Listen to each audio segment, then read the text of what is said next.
المرتضی رضی اللہ تعالی عنہ کے بعض ملفوظات اور فرمودات آپ حضرات کے سامنے پیش کیے کہ حضرت عثمان کا مقام و مرتبہ حضرت علی المرتضی رضی اللہ تعالی عنہ کے ہاں کیا تھا۔ اسی ضمن میں صلح حدیبیہ یا غزوہ حدیبیہ میں بیعت رضوان کے سلسلہ میں نے بات کی کہ اس میں اہل سنت اور اہل تشیع دونوں متفق ہیں کہ نبی کریم صلی اللہ علیہ وسلم نے حضرت عثمان رضی اللہ تعالی عنہ کو اپنا نمائندہ بنا کر اہل مکہ کے پاس بھیجا، اور حضرت عثمان رضی اللہ تعالی عنہ کی وجہ ہی سے یہ بیعت رضوان کا انعقاد ہوا، جس پر اللہ رب العزت نے جتنے بیعت رضوان میں شریک صحابہ ہیں ان کے متعلق 3 چیزوں کی گارنٹی دی۔ پہلی گارنٹی کہ یہ پکے مومن ہیں۔ المؤمنین کا لفظ کہہ کر بتا دیا کہ جو پیغمبر کے ہاتھ پہ بیعت کرنے والے ہیں یہ مومنین کاملین ہیں، اور دوسرا بتایا رضی اللہ، ان پہ اللہ راضی ہے، اور تیسرا انہی آیات کے سیاق و سباق میں بتایا کہ ان کے لیے جنت ہے، آخرت میں جنت ہے۔ یہ 3 گارنٹیاں بیعت رضوان جو حضرت عثمان کی وجہ سے ہوئی، اور پھر جب آپ بیعت لے رہے تھے، شیعہ مذہب کی کتاب بہار الانوار میں بھی حیات القلوب میں بھی، دونوں کتب میں موجود ہے اور کتب میں بھی موجود ہے کہ نبی کریم علیہ السلام نے اپنا ہاتھ مبارک، ایک ہاتھ تو نیچے تھا تو آپ نے دوسرا ہاتھ اپنے ہاتھ پہ رکھ کے فرمایا ہذہ ید عثمان ان کان حیا، اگر حضرت عثمان زندہ ہے، دلائل نبوت بہقی کے لفظ ہیں کہ ہذہ ید عثمان ان کان حیا، اگر عثمان زندہ ہے تو یہ میرا ہاتھ، یہ عثمان کا ہاتھ ہے۔ نبی کریم علیہ السلام نے اپنا ہاتھ حضرت عثمان کا ہاتھ قرار دیا، اور یہ باقر مجلسی جیسا دجال بھی لکھنے پہ مجبور ہوا ہذہ ید عثمان۔ تو بہرحال یہ بیعت رضوان، اس کا واقعہ آپ سن چکے ہیں، مسائل بھی۔ آج ہمارے کچھ انگلینڈ سے بھی مہمان آئے، ابھی میں آ رہا تھا تو حاجی صاحب نے مجھے بتایا کہ توحید بیان کرنی، تو انشاءاللہ توحید تو ہماری گھٹی میں ہے، وہ تو کوئی موضوع درمیان سے نکل ہی جاتی ہے۔ اصل موضوع تو ہمارا ہی تھا حضرت عثمان پر جو سبائی نسل، مجوسی نسل اور ان کے آگے جو کتورے ہیں نیٹ پہ بیٹھ کے بک بک کرتے ہیں، مودودی، جیلمی، اور یہ جو جیلمی ہے مرزا جیلمی، ایک بات ذہن میں رکھو، یہ الگ بات ہے کہ وہ جاہل آدمی ہے، یہ بھی الگ بات ہے کہ بہت بڑا یہودی قسم کا عادی بتاتا ہے اور زیادہ چھپاتا ہے اور بالکل اناڑی جاہل ہے۔ لیکن ایک بات ذہن میں رکھو کہ موجودہ جو اہل حدیث ہیں ان کا اصل نظریہ وہی ہے جو جیلمی بیان کر رہا ہے۔ روایات کی روشنی میں موجودہ غیر مقلدین گالیاں تو نکالتے ہیں اسے، لیکن اصل ان کا ترجمان مرزا جیلمی ہے، اور یہ کتمان کرتے ہیں، تکیہ کرتے ہیں، وہ بات کھل کے بتا دیتا ہے۔ اور وہ جو اہل حدیث منہج ہے، اور اہل حدیث کا منہج کیا ہے؟ قرآن دشمنی، روایت پرستی۔ غیر مقلدین کا اصل منہج یہ ہے کہ ایمان بالقرآن نہیں ہے اور راویوں کی پوجا ہے۔ وَبِهِ قَالَ حَدَّثَنَا فُلَانٌ وَبِهِ قَالَ حَدَّثَنَا فُلَانٌ۔ اور یہ وہ واحد بدبخت طبقہ ہے کہ جنہیں درایت حدیث کے ساتھ کوئی تعلق ہی نہیں۔ حالانکہ یہ بات ذہن میں رکھیں، اب یہ بات بیان کرنا بھی مشکل ہے پاکستانی مولویوں کے سامنے، یہ بھی تو ایسے ہی پڑھتے ہیں۔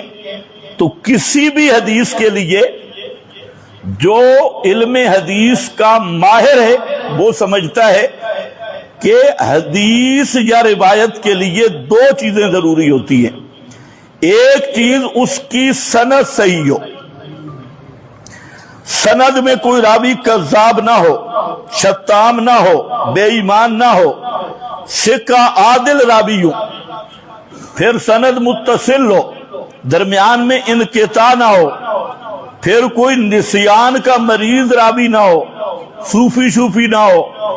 اور یہ ساری سند کی ابحاث ہوتی ہیں کہ حدیث کی سند صحیح ہونی چاہیے۔ صحیح حدیث کی سند صحیح ثابت ہو جائے تو ابھی کام ختم نہیں ہوا کہ صرف سند صحیح ہے لہذا حدیث صحیح ہے۔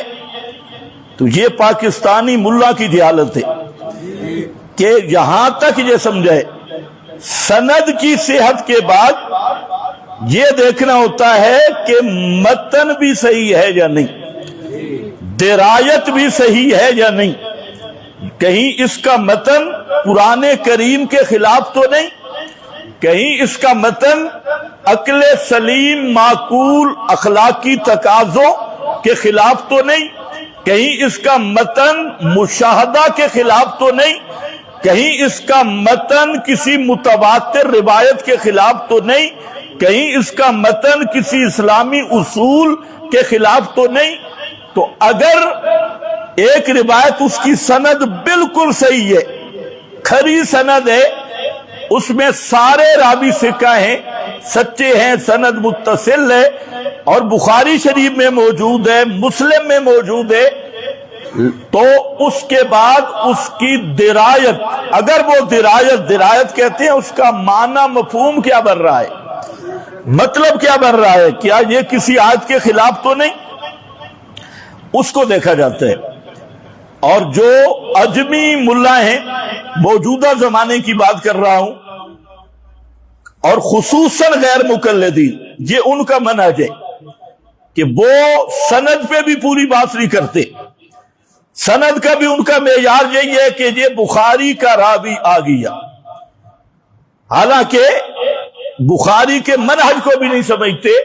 امام بخاری رحمت اللہ علیہ نے اپنی صحیح میں جہاں کوئی کمزور راوی لایا تو اس کمزوری کو دور کرنے کے لیے صحیح راوی بھی پیش کیا۔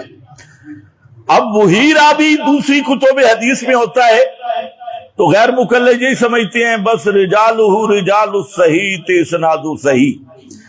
تو یہ ان کی جہالت ہے اور ساری ان کی گمراہیوں کی یہ بنیاد ہے۔ مثال کے طور پہ حدیث میں آتا ہے، بخاری شریف میں، کچھ لوگ اورینا قبیلے سے آئے نبی کریم علیہ السلام کے پاس، تو ان کے پیٹ پھول گئے، سوج گئے۔ اب انہوں نے آپ صلی اللہ علیہ وسلم سے عرض کی کہ ہمیں مدینہ کی آب و ہوا موافق نہیں آئی، ہمارے پیٹ پھول گئے۔ تو اب جو ایک روایت بخاری شریف میں آئی اس کے یہ لفظ ہیں، آپ نے فرمایا کہ صدقہ کے اونٹوں کی طرف جاؤ اور اشربو من البانہا و ابوالہا، ان کا دودھ بھی پیو اور پیشاب بھی پیو۔ اب سند تو صحیح ہے، صحیح سند ہے اور بخاری میں موجود ہے، لیکن متن بھی صحیح ہے۔ خاموش ہو، یا پینے کا پروگرام ہے یا پلانے کا، تو اس حدیث میں تو امر موجود ہے، اشربو، پیو، اور امر آتا ہے وجوب کے لیے۔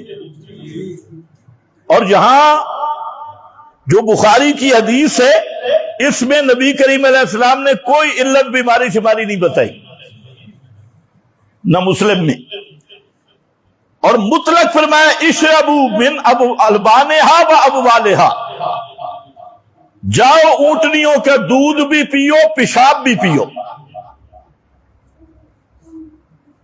مودی گائے کا پیے، غیر مقلد اونٹوں کا پیے، تو یہ پیشاب پینا پڑے گا اگر درایت پہ باس نہیں ہوگی۔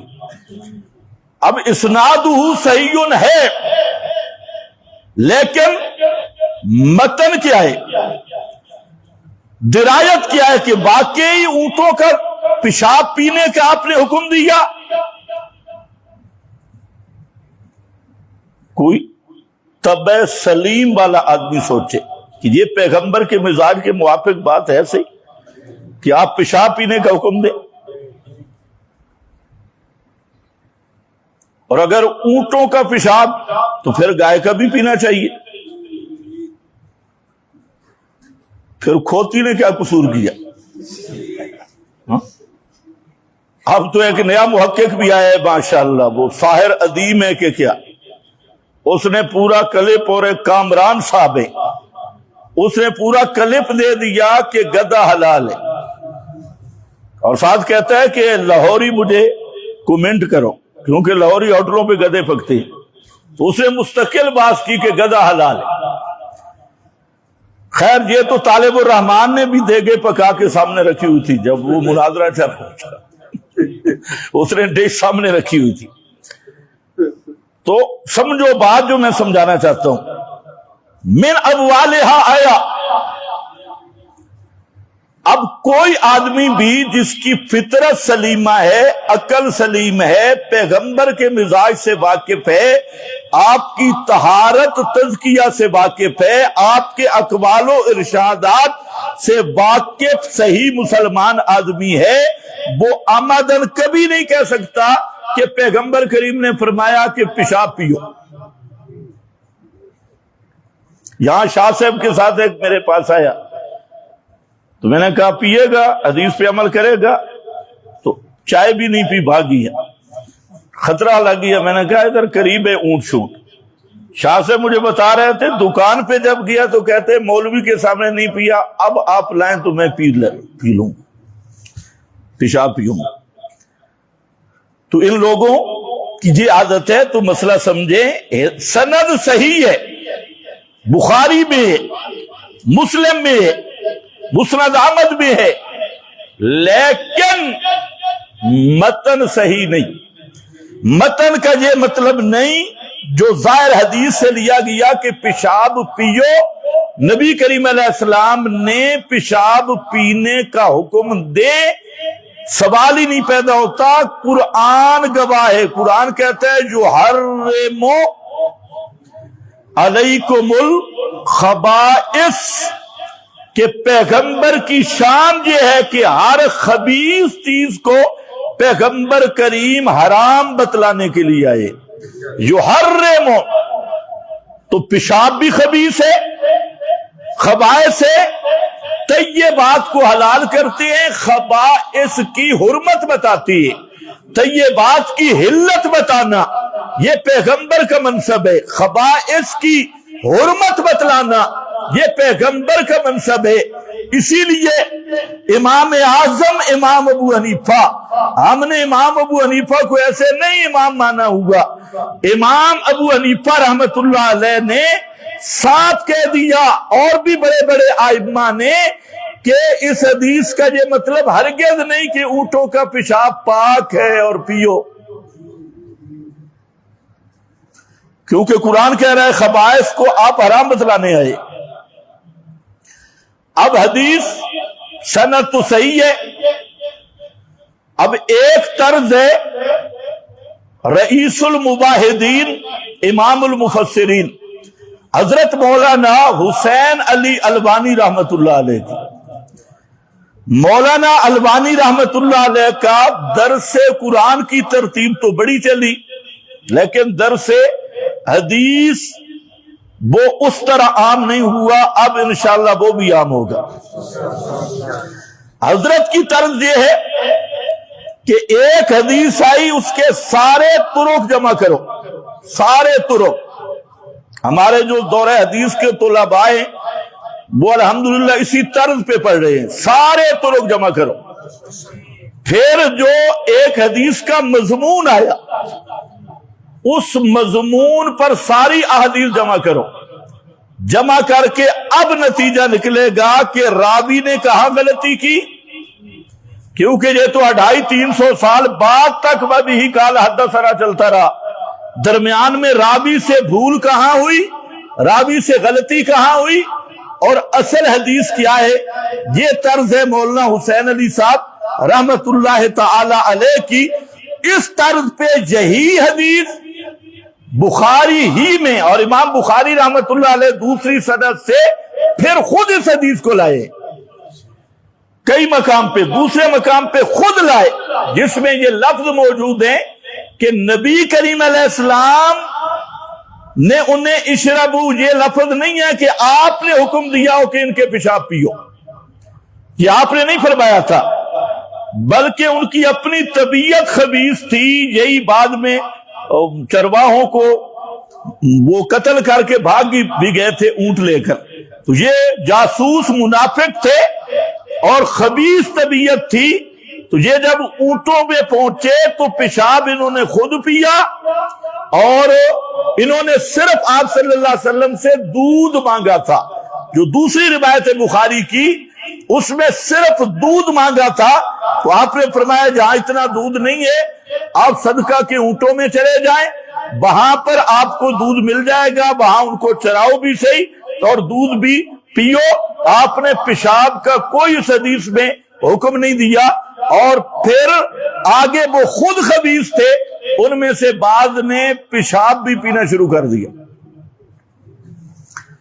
لیکن ایک تیسری جگہ پہ یہی روایت آئی، وہاں پر پیشاب کا تذکرہ ہی نہیں ہے، صرف دودھ کا تذکرہ ہے. تو یہ اب اس بات کی دلیل ہے کہ راوی سے ابوال والے یہ لفظ میں غلطی ہو چکی ہے، یہ راوی کی غلطی ہے. پیغمبر کریم نے پیشاب پینے کا حکم نہ دیا، نہ دے سکتے ہیں. اتنی بات تو خود بخاری سے ثابت ہو گئی. اور دیگر طرق کو جمع کرو تو وہاں ابوال کا لفظ نہیں، البان کا لفظ ہے. تو اگر وہ خود پیشاب پیئے یا جو پیئے تو وہ تو منافق جاسوس تھے، وہ مسلمان تھے ہی نہیں. تو اور وہ چرواہے کو قتل کیا، بھاگ گئے. نبی کریم علیہ السلام نے انہیں پکڑوایا اور پھر ان کی آنکھوں میں سلاخیں پھیری گئی اور تڑپتا ہوا دھوپ پہ ڈال دیا گیا، ان سے قصاص لیا گیا.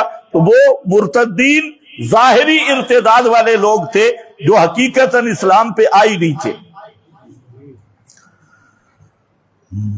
یا امام المحدثین حضرت قاضی شمس الدین صاحب رحمت اللہ علیہ، انہوں نے عربی قواعد پہ درایت کا معنی کیا کہ یہ الفتھا طبنا وماء باردا، ایک فعل حذف کر دیا جاتا ہے. تو مطلب کیا ہے؟ اشربوا من البانها واستعملوا من ابوالها، کہ پیشاب پینے کا کوئی حکم نہیں اس صورت میں بھی. تو یہ جو پیشاب پینے والی صورت ہے، پیغمبر کریم اس کا حکم دے ہی نہیں سکتے، کیونکہ پیغمبر کی شان ہے خبائث کو حرام قرار دینا، اور آپ نے ہر خبیث چیز کو حرام قرار دیا.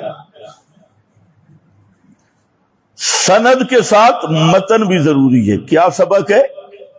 سند کے ساتھ درایت ضروری ہے. اور سب سے بڑا مسئلہ جیلمی، غیر مقلدین، مودودی اور اس قسم کے جو لوگ ہیں اور میڈیا کے اسپیشلسٹ لوگ تو وہ سند کی بات کرتے ہیں، حالانکہ سند بھی صحیح نہیں ہوتی، متن کو تو وہ دیکھتے ہی نہیں ہے، اور متن کا تو ان کی تو بات چھوڑو، جو شیخ الحدیث پاکستان میں بیٹھے ہیں اور بڑے بڑے شیخ الاسلام بیٹھے ہیں، الحمدللہ ان کو بھی درایت حدیث کی ہوا بھی نہیں لگی، اور متن حدیث کو حل کرنے کی طرف ان کی توجہ ہی نہیں، جیسی آ گئی ویسی لے لی۔ فوجی کو بیوی نے خط لکھا تھا، میں بیوہ ہو گئی ہوں، یہ اکثر حضرت قاضی صاحب سناتے تھے، تو فوجی صاحب رونے لگ گئے، اور کیا ہوا؟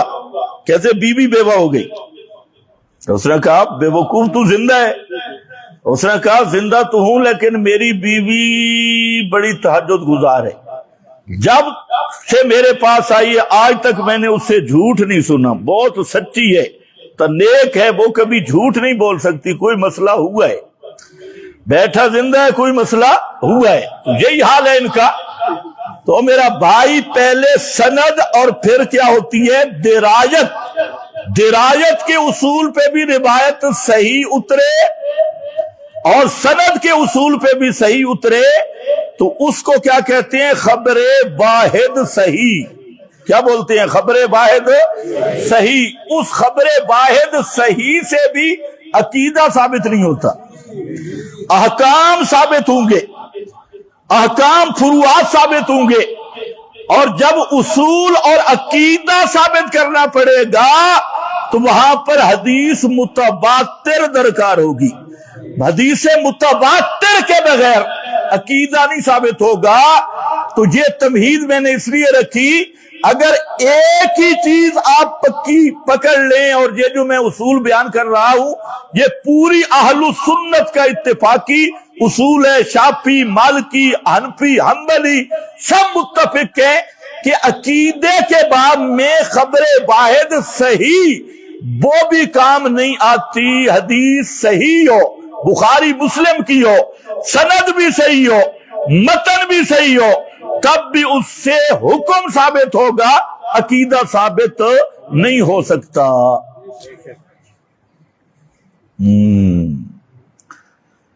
اور صحابہ کا محفوظ ہونا، صحابہ کا مغفور ہونا، صحابہ کا پر اللہ کا راضی ہونا، صحابہ کا جنتی ہونا، یہ منصوص قطعی عقیدہ ہے۔ صحابہ کا عادل ہونا، ثقہ ہونا، یہ منصوص قطعی عقیدہ ہے۔ اب دنیا رافضیت ہو، جیلمیت ہو، غیر مقلدیت ہو، یہ اصول سے ہٹ کے نہیں، حضرت عثمان ہوں، حضرت عمر ہوں، حضرت ابوبکر صدیق ہوں، حضرت معاویہ ہوں، عمر ابن عاص ہوں، اگر کسی صحابی پہ جرح کرنی ہے تو وہاں خبر واحد نہیں چل سکتی، وہاں پر بھی لے آنا ہوگا روایت متواتر۔ کون سی روایت لانی ہوگی؟ کون سی روایت لانی ہوگی؟ متواتر حدیث، متواتر روایت۔ اور یہ صرف میری بات نہیں، یہ اصول میں طے شدہ بات ہے، اور جو اکابر کرتے ہو، اکابر نے بھی یہ لکھا ہے۔ شیخ عبدالحق محدث دہلوی تکمیل الایمان میں لکھ گئے، مولانا حسین احمد مدنی اپنی تقریروں میں لکھ گئے، مفتی محمد شفیع مقام صحابہ میں لکھ گئے، مولانا عبدالشکور لکھنوی خلفائے راشدین رسالے میں لکھ گئے، اور پچھلے اگلے سب متفق ہیں کہ کسی صحابی پہ اگر جرح کرنی ہے تو صحابہ پہ جرح کرنے کے لیے نہ بخاری کی روایت معتبر ہے، نہ مسلم کی روایت معتبر ہے۔ صحابی پہ اعتراض تب بنے گا کہ صحابی پر اعتراض کے لیے حدیث متواتر پیش کرو۔ وجہ یہ ہے کہ صحابہ کی ثقاحت و عظمت منصوص قطعی ہے، اور قرآن بھی کہتے ہیں ان الظن لا یغنی من الحق شیئا۔ اگر یہی اصول آ جائے خدا کی قسم، سارے فرق باطلہ اڑ جائیں گے، ختم ہو جائیں گے۔ آج کوئی اس طریقے استدلال ہی نہیں، کوئی کدھر سے، کوئی کدھر سے، کوئی کدھر سے، اور